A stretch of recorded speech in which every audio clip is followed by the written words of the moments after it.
Bakit nga ba red, white, and blue ang kulay ng barbershop poles? Maniniwala ka ba na tayong mga Pilipino lang ang mahilig kumain ng balot? Ano nga bang pinagkaiba ng Filipino time at American time? Ang Indian time. Halina't tuklasin natin! Mga paksang kakaiba, kahanga-hanga at kakatuwa. Tuklasin natin!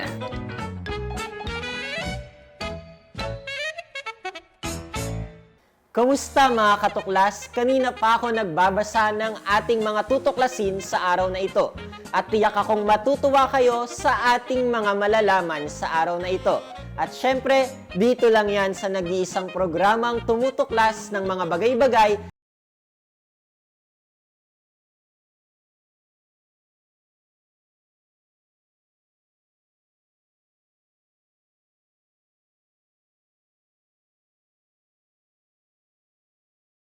Ngayong buwang ito ay tinatawag na Rule of Law Month. The rule of law is a principle of governance kung saan lahat ng tao, institutions, and entities, public or private, kabilang ang mismong state ay accountable o may pananagutan sa mga batas na ipinapatupad sa publiko. Alam naman natin na napakahalaga ng mga batas para sa kaayusan ng isang estado o bansa. Isipin na lang natin kung walang batas at ang gusto lang ng bawat individual ang masusunod. Di ba? Napakagulo. Kaya ginawa ang bawat batas upang maging batayan sa ikaayos ng buhay at ng bawat mamamayan. Pero alam nyo bang may mga batas na ipinapatupad sa iba't ibang mga bansa na talaga namang What? At dahil hindi lang ito kakaibang mga batas, kundi mga batas na mapapatanong ka na lang ng, bakit kaya? Pero syempre, kagaya nga ng sinabi natin kanina, bawat batas ay sa ikaayos ng ating buhay. At yan ang ating aalamin sa ating episode ngayon. So ano pang hinihintay natin? Simulan na natin ang ating pagtutuklas.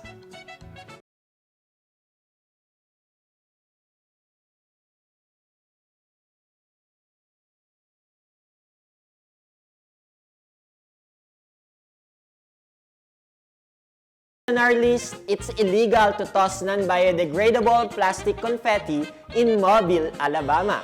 Sa code ng ordinance sa City Mobile ng Alabama, may isang section sa batas na binabanggit ang paggamit ng confetti.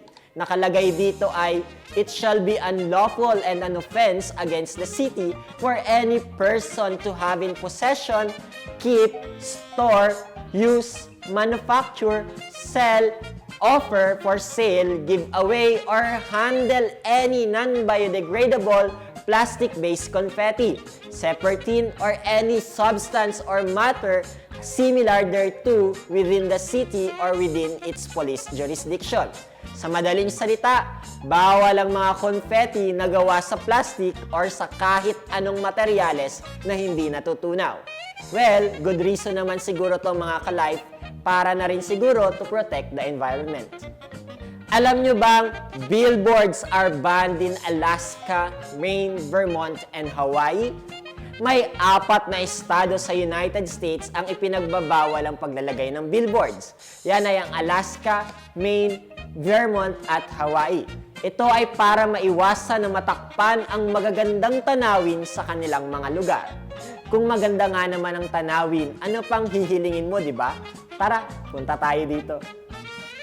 Sunod sa ating listahan, wearing high heels is prohibited at some historical sites in Greece. Noong 2009, ang direktor ng Greek Prehistoric and Classical Antiquities na si Eleni Korka ay nagsabi na ang mga bisitang babae ay kailangang magsuot ng sapatos na hindi makakasira sa mga monument.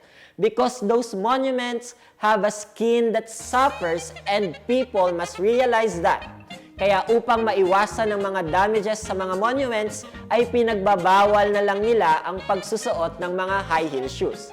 Well, mas papor nga naman siguro dito din ang mga babae, di ba? Bukod sa hindi mahirap maglakad, iwas paltos pa sa mga paa. Next one, in Capri, you must clean up after your dog. If not, they will trace it with DNA. Sa isang maliit na isla sa south side ng Gulf of Naples sa Capri ay mayroong local law na ang bawat nagmamay-ari sa alagang mga aso ay kailangan nilang walisin o linisin kapag ang kanilang mga alaga ay dumumi sa daanan. Unfortunately, not everyone is obeying the law. Kaya para ito ay masunod ay pinag-utos ni Mayor Lembo na isagawa ang isang existing law na nagre-require sa lahat ng mga aso na kunan ng blood test para sa canine leishmaniasis. Sa pamamagitan nito ay madaling malalaman ang DNA match. Kapag ang isang tao ay nahuli na nag-iwan ng dumi ng kanilang alaga sa daanan, sila ay magmumulta ng 2,000 pounds o sa dolyar ay $2,400 US. Katumbas lang naman ito mga ka-life ng 120,000 pesos. O di ba, mapapawaw ka na lang dito sapagkat napakaangas ng batas na ito. DNA collection para sa mga aso. Astig. Sana all.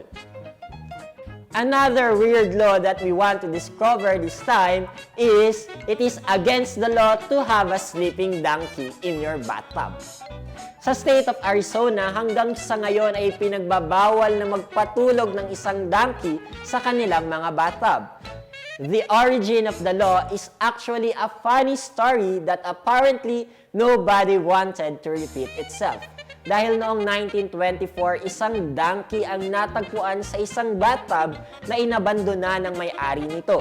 The animal took it as a good place to sleep at habang natutulog ito, isang dam na malapit sa Kingman ang gumuho na naging sanhi ng malaking flash flood. At ang natutulog na donkey ay tinangay nga ng tubig habang natutulog sa bathtub. The people of the town were after the donkey to save him, and after the experience at upang maiwasan nga ang pangyayaring ito, ay napagpasyahan na ipagbawal ang pagpapatulog sa mga donkey sa kanilang mga bathtub. Well, ang ganda ng kwento pero mukhang mas inuna pa ata ng mga tao na iligtas ang donkey kesa sa kanilang sarili. Well, humanity still exists, ika nga nila. Next in our list, by law, you have to walk your dog 3 times a day in Turin, Italy. Sa Turin, ang mga dog owners ay obligado na ipasyal ang kanilang mga alagang aso 3 beses sa isang araw.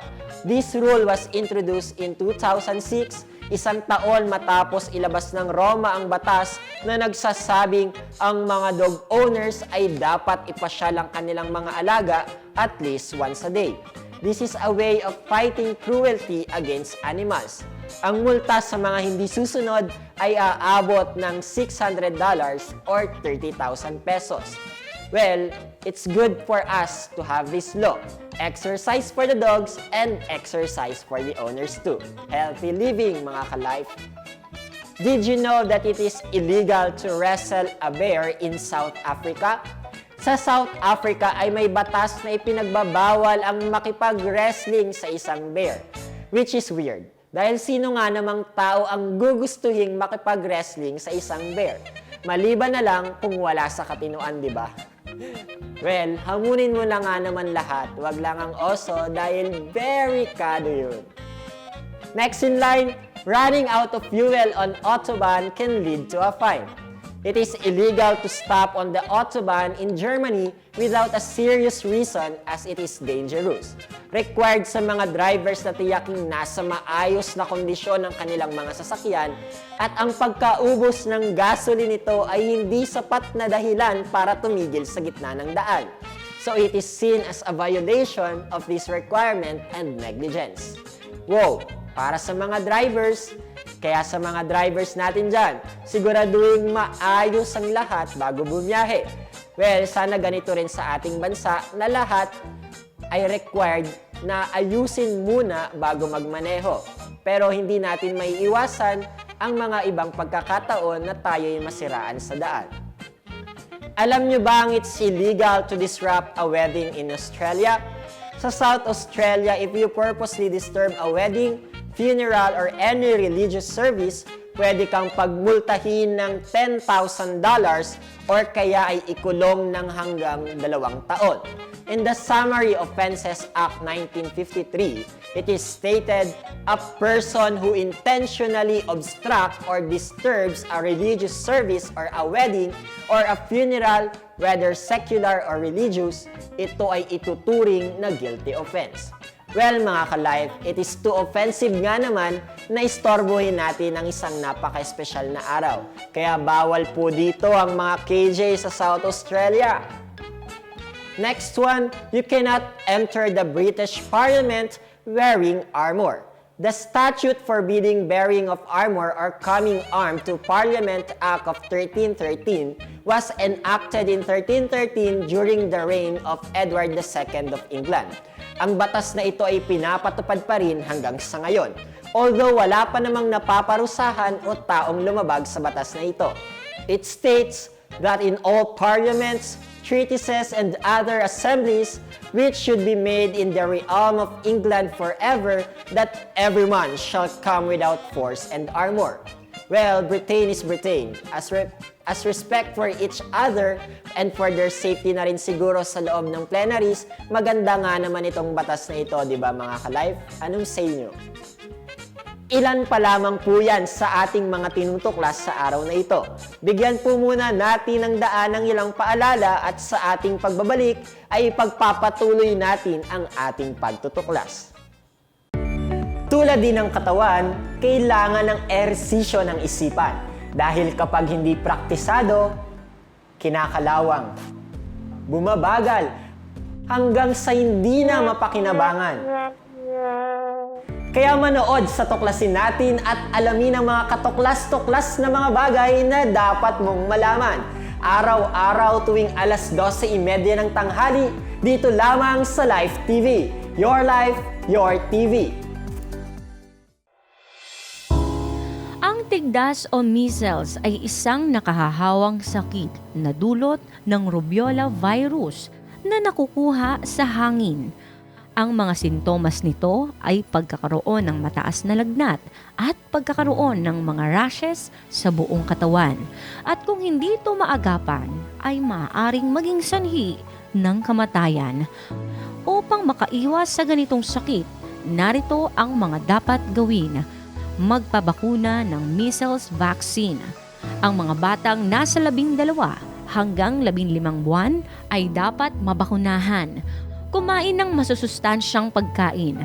Mahalaga ang malakas na resistensya ng katawan upang hindi agad madapuan ng ganitong sakit.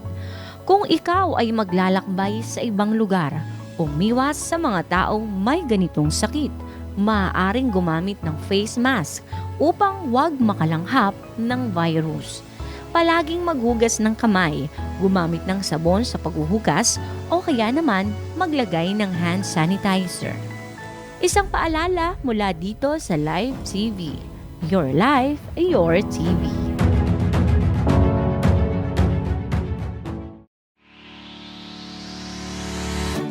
Alamin ang ibig sabihin ng rainfall intensity. Ayon sa ulat panahon, light rain, ito ay ambon o mahinang ulan. Moderate rain, ito ay katamtamang lakas ng ulan. Heavy rain, medyo malakas na ulan na posibleng magdulot ng pagbaha. May yellow warning na mula sa Pag-asa upang i-monitor ang posibleng pagtaas ng tubig. Intense rain o matinding ulan.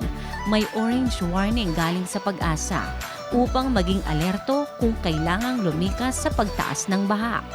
Torrential rain. Matinding buhos ng ulan at zero visibility ang hatid nito. May red warning na galing sa Pag-asa upang lumikas papunta sa mas mataas na lugar. Mag-ingat at maging alerto. Isang paalala mula sa Live TV. Your Life, Your TV. Ano ang tawag sa mga colored light na ating nakikita kapag ating kinusot ang ating mga mata? Yan ay ang pause pins. Alamin ang mga katuklas-tuklas at kaalam-alam na mga bagay na dapat nating malaman araw-araw tuwing alas 12:30 ng tanghali, dito lamang sa Live TV, Your Life, Your TV.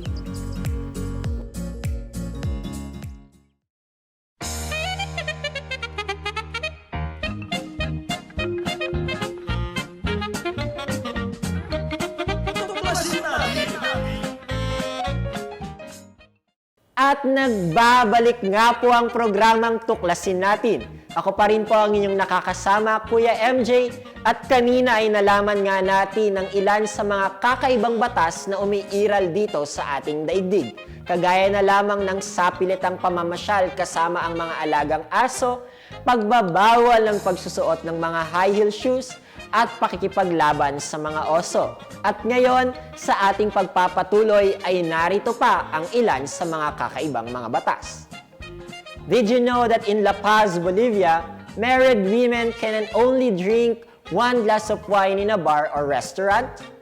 Sa city ng La Paz, Bolivia, ang mga babaeng may asawa na ay pinapayagang lamang uminom ng hanggang 1 basong alak sa mga public place.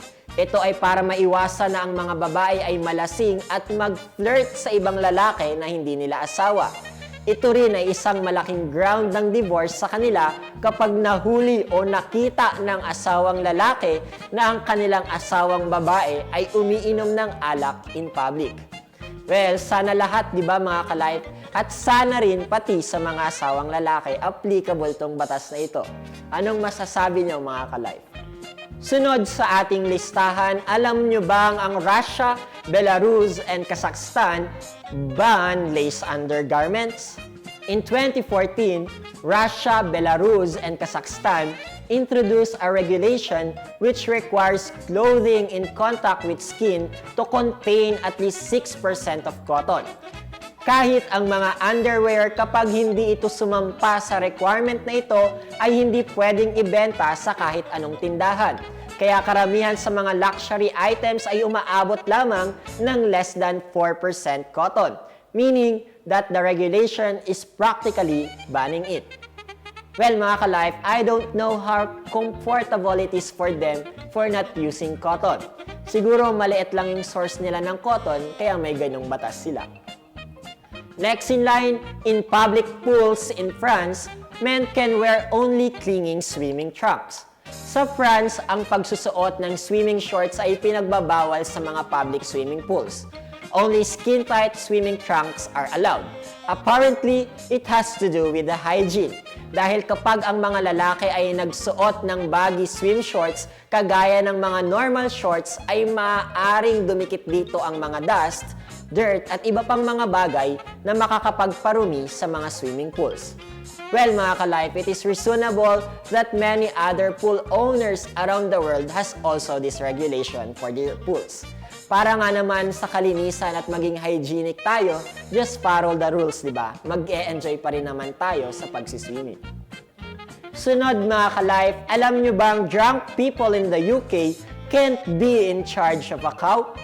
According to the Licensing Act of 1872 of the Parliament of the United Kingdom, which enacts various regulations and offenses relating to alcohol, ang bawat tao na lasing sa alak habang siya ay gumaganap ng kanyang tungkulin sa mga highway o kahit sa anong public place ay maaaring pagmultahin. It is a good law, di ba mga ka-life, to prevent any accidents or worse things that is alcohol-related. Dapat lang talaga tong batas na ito. Sana i-adapt din natin ito. Did you know that some beaches in Spain forbid building large sandcastles and statues? Ang paggawa ng mga sandcastles sa beach ay very usual activity, hindi lamang para sa mga bata, kahit sa mga adults din. However, some adults take it to the extreme dahil ang iba mas malaki pa sa mga tao ang itinatayong sandcastles, kaya ito ay pinagbawal sa mga beach sa Spain. Some of the sculptures were really intricate, depicting such famous works of art like The Last Supper, and artists would take tips from the tourists. But it doesn't affect tourists as long as they build the usual small castles. Well, mga ka-life, kahit saan naman, di ba? Too much is not okay. Just enjoy the art of making sandcastles without breaking the law. At alam nyo rin bang it's illegal to tell fortunes in Baltimore, Maryland?